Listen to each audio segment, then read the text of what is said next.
Journey very special అండి. ఎందుకంటే నాకు నా ఫ్యామిలీ ఎంత సపోర్ట్ చేసినా అది చూశాను.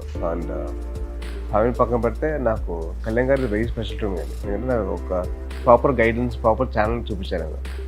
ఈ పర్టికులర్ ప్లేస్ వెళ్తే నువ్వు కోర్స్ యాక్టింగ్ కోర్స్ చేయొచ్చు అని మూడు చోట్ల పంపించారు. ఒకటి వైజాగ్ సత్యనారాయణ గారి దగ్గర, తర్వాత బాంబే బ్యారిజాన్ గారి దగ్గర, తర్వాత హైదరాబాద్లో అర్ణబ్ విశ్వ గారి దగ్గర పంపించారు.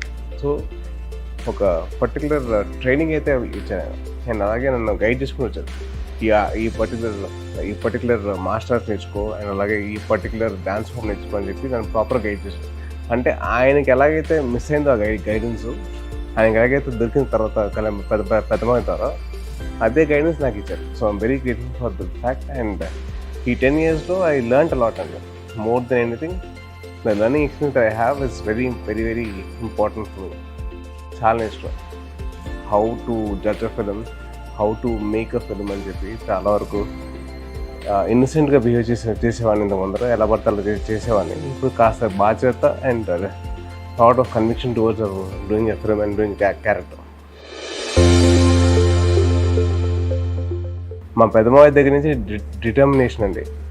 ఎట్టి పరిస్థితుల్లో ఏదేమైనా కానీ అది వదులుకోకుండా దాని వెనకాల తిరుగుతూ దాని వెనకాల ఎలాగైనా సాధించాలని చెప్పి చిన్నప్పటితో నేర్చుకున్నాను. మా కళ్యాణమావయ్య దగ్గర కమిట్మెంట్, ఒక పని తీసుకున్నామంటే దాని తగ్గట్టు దాని మీద అవసరమైన కమిట్మెంట్ తీసుకొని దాని తగ్గట్టు మేము పనిచేసాను. సో ఆ కమిట్మెంట్ అనేది మా కళ్యాణమావయ్య నేర్పించారు. అండ్ మా మావయ్య దగ్గర అయితే నవ్వు, అంటే ఏ సిచ్యువేషన్ వచ్చినా కానీ ఎలాగైనా కానీ నవ్వుతూ ఎదిరించు, ఎలాగైనా నవ్వుతూ హ్యాపీగా చూసుకో, అది అలాంటి సిచ్యువేషన్ అసలు ఈజీ అయిపోతుందని చెప్పి. సో ఇన్ దట్ వే ఇలాంటి రాదు మా ముగ్గురు బాగా నన్ను గైడ్ చేశారు. బేసిక్లీ నాకు చిన్నప్పటి నుంచి ఆయన దగ్గర పెరిగానండి. ఆల్మోస్ట్ నాకు మా మదర్ మార్కెట్కి వెళ్ళినా, మా మదర్ డ్యాన్స్ క్లాస్కి వెళ్ళినా, మా మమ్మీ నన్ను కళ్యాణమావయ్య దగ్గర పెట్టేసి వెళ్ళిపోయేది. సో ఆయన నాకు దగ్గర నుండి నాకు నేర్పించిన చదువు దగ్గర నుంచి పక్కన పెడితే how to not to give up అండి. అంటే చిన్నప్పుడు ఒక చిన్న ఎగ్జాంపుల్ అండి. నేను చిన్నప్పుడు టెన్నిస్ ఆడేవాడిని. టెన్నిస్ ఆడినప్పుడు ఒక టోర్నమెంట్లో ఓడిపోయాను. దిగులుగా ఇంటికి వచ్చాను. ఏరా ఏమైంది అన్నాడు. మా ఇలా టెన్నిస్ టోర్నమెంట్లో ఆడాను, ఓడిపోయానంటే నేను నెక్స్ట్ టోర్నమెంట్ ఆడను, అసలు నాకు చిరాకు వచ్చేసాను, అసలు టెన్నిస్ ఎవరు ఆడతారు అని చెప్పి నేను కోపడ్డా.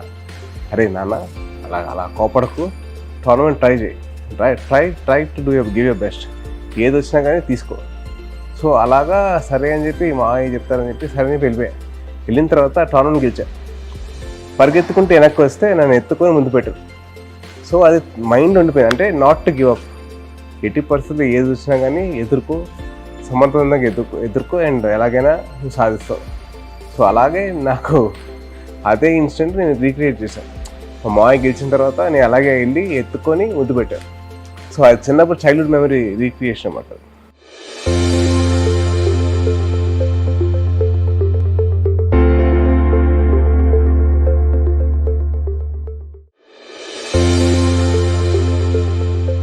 Frankly speaking, more than experience అంటే it was me living in that moment అండి.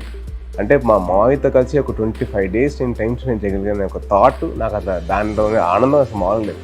అంటే ఒక ఫోటో తీసుకురావడం కూడా నాకు ఆలోచన లేదు. ఎందుకంటే మా మావయ్యతో పాటు అక్కడ ఉన్నాను, ఒకే ఫ్రేమ్లో ఉన్నాను. నేను ఒకటే చెప్పుకుంటా, అవును రా బాయ్ నేను కళ్యాణ్ గారితో సినిమా చేశాను, మీరు చేశారా, మీరు చేయగలిగారా, ఆ థాట్ వచ్చేసింది నాకు. సో ఒక చిన్న గర్వం, ఒక చిన్న నాది, నాకు ఒక్కరికే దొరికింది నాకు చిన్న ఆనందం. సో అది I did my best and I'm sure. అంటే ఒక గురువుకి గురుదక్షిణ ఇచ్చేంత రేంజ్కి ఎదిగానంటే మామూలు విషయం కదా. అండ్ ఆ అదృష్టం దొరికింది నాకు. I'm very grateful to God అండి, నాకు అదృష్టం కల్పించారు. అండ్ అలాగే మా గురువు గారికి ఆయనతో పాటు నేను యాక్ట్ చేశాను. ఇంకేం కావాలండి, అది బెస్ట్ గిఫ్ట్ కదండి.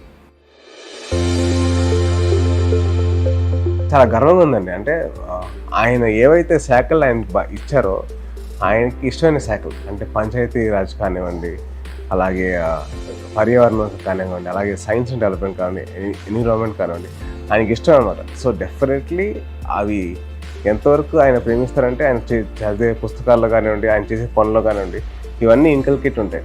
అండ్ ఆల్సో పర్టికులర్ ఆయన ఇంట్రో సాంగ్స్ తీసుకుంటే ఎక్కడో చోట they always have something to do with environment కానివ్వండి, అండ్ అలాగే సైన్స్ అండ్ డెవలప్మెంట్ గురించి కానివ్వండి, అండ్ ఆల్సో లైక్ పంచాయతీ గురించి కానివ్వండి, ఆయన ఎక్కడో ఇన్కల్కేట్ చేసుకుంటూ వెళ్ళిపోయారు. ఇది అవసరం లేదా అని చెప్పి చెప్పుకుంటూ వెళ్ళిపోయారు. అండ్ అలాగే ఆయన సినిమాల్లో చాలా వరకు విలేజ్ బ్యాక్ డ్రాప్లో ఉండే సినిమాలు కొన్ని ఉన్నాయి. సో దాంట్లో ఆయన డైలాగ్స్ ఈ గాలి ఈ నేల కానీ ఇది అందరిది సమానం అని చెప్పి ఆయన చెప్తుంటారు. నేల, నీరు, నిప్పు, గాలి, ఆకాశం ఇవన్నీ అందరివి. నీ అప్పసొత్తు కాదు, నీ సార్ అప్పసొత్తు కాదు. అర్థమైందా? ఆయన ఐడియాలజీ ప్రకారంగా ఇచ్చారేమో అని చెప్పి అనిపించింది. And I feel that he is doing a very very good job అండి. సార్ ఒకటి I want to request to all the audience and all the people that for watching this video, దయచేసి మీరందరూ helmet ధరించండి. Bike ride చేసినప్పుడు please వేరే helmet. That is because నేను suffer అయ్యాను, నా ఎంత సఫర్ అయ్యాను నాకు తెలుసు కాబట్టి నేను చెప్తున్నాను మీకు. దయచేసి అందరూ హెల్మెట్లు వేసుకోండి. కార్ తోలే వాళ్ళు సీట్ బెల్ట్ మాత్రం పక్కాగా వేసుకోండి ప్లీజ్. మీ ఫ్యామిలీ అందరూ మీకోసం వెయిట్ చేస్తాం, ఎదురు చూస్తూ ఉంటాం. అండ్ సెకండ్ వచ్చేసరికి అబ్యూస్ అండి, చైల్డ్ అబ్యూస్. అంటే మా ఫ్యామిలీ మీద చాలామంది అబ్యూస్ చేశారు. కానీ ఆ టైంకి మా కళ్యాణ ఆశయం గొప్పది, ఆయన ఆలోచన గొప్పది కాబట్టి ఆయన ఏమొచ్చినా కానీ ఆయన ఎదుర్కొంటున్నారు. అట్ ద సేమ్ టైం ఒక ఫ్యామిలీలో మెంబర్ లాగా నా బాధ్యత కాబట్టి నేను వాళ్ళు చెప్పి నేను చూసుకుంటా, నేను ఉంటా, నేను ఎదుర్కొంటా, ఎవరు వస్తారండి అని చెప్పి నా ఫీలింగ్ అన్నమాట. సో ఎవరన్నా వస్తారేమో అని చెప్పి చిన్న పక్కన పెడితే నేను ఉన్నాను అని చెప్పి ఒక ధైర్యం ఇచ్చారు.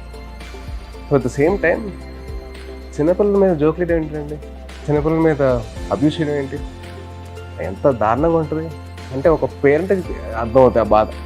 మా ఫ్యామిలీలో అయింది కాబట్టి నాకు ఆ బాధ అర్థమైంది. ఒక చిన్న పాప మీద కమెంట్ చేసి ఇవ్వడం, నేను ఎందుకు రియాక్ట్ అయ్యానంటే ఆ బాధ నాకు తెలుసు.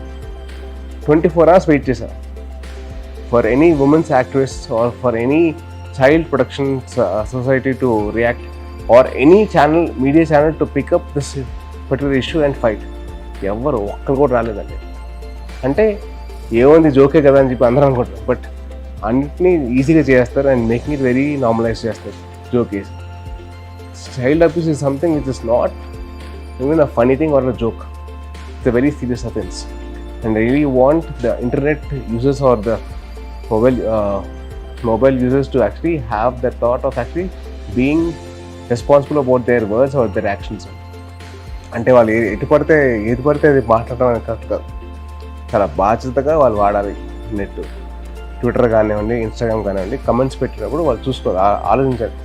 నేను కానీ ఆ ప్లేస్లో ఉంటే నాకు ఎలా ఉంటుంది, లేదా మా పేరెంట్స్ అక్కడ పెడితే వాళ్ళకి ఎలా ఉంటుంది, లేదా మా తమ్ముళ్ళు లేకపోతే మా అన్నయ్య పెడితే ఎలా ఉంటుంది. ఒక చిన్న థాట్ పెడితే అట్లాంటి కమెంట్స్ రావాలి. ఏదో అబ్యూస్ అంటే ఇంతకు ముందర హీరోని కానీ కలవడం చాలా కష్టమైపోయింది. ఇప్పుడు చాలా ఈజీ యాక్సెస్ ఉంది సోషల్ మీడియా ద్వారా. ట్విట్టర్ కానివ్వండి, ఇన్స్టాగ్రామ్ కానివ్వండి, ఫేస్బుక్ కానివ్వండి, చాలా ఈజీ యాక్సెస్ దొరికేసింది. సో వాళ్ళు ఏమైనా అంటే తిట్టేస్తున్నారు, వాళ్ళకి తిడుతున్నారు సరే, బట్ దే డోంట్ అండర్స్టాండ్ అది ఎంతవరకు అది ఎదురు వాళ్ళకి హర్ట్ అవుతుందండి. మేము ఎలాగో పట్టించుకొని వస్తున్నా, కానీ దానివల్ల వేరే హీరో ఫ్యాన్స్ కానీ వేరే ఫ్యాన్స్ కానివ్వండి వాళ్ళు ఎంత ఫీల్ అవుతారు అంత మాట్లాడుతుంటే. సో అట్లాగే మనం బాధ్యతగా మనం వహించాలి అండ్ అట్లాగే మనం అబ్యూస్ తగ్గించాలి. అదేం చేయాలంటే అదే ప్లేస్లో మిమ్మల్ని కానీ, మీ పేరెంట్స్ కానీ, మీ అన్న చెల్లెలు కానీ, మీ అక్క తమ్ముళ్ళని కానీ మీరు ఊహించుకుంటే మీరు ఆ మాట అంటారు. ఒక చిన్న బేసిక్ థాట్ పెడితే మీరు అట్లాంటి మాటలు మాట్లాడరు. So my only request is, మీరు అనే ముందర మీరు ఎందుకు అంటున్నారో ఒకసారి ఆలోచించి మీరు అనండి పర్లేదు.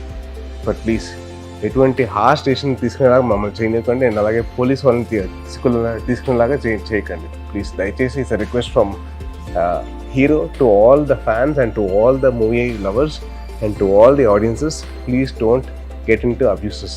ఇట్స్ ఆల్ రైట్, బాగాలేదండి.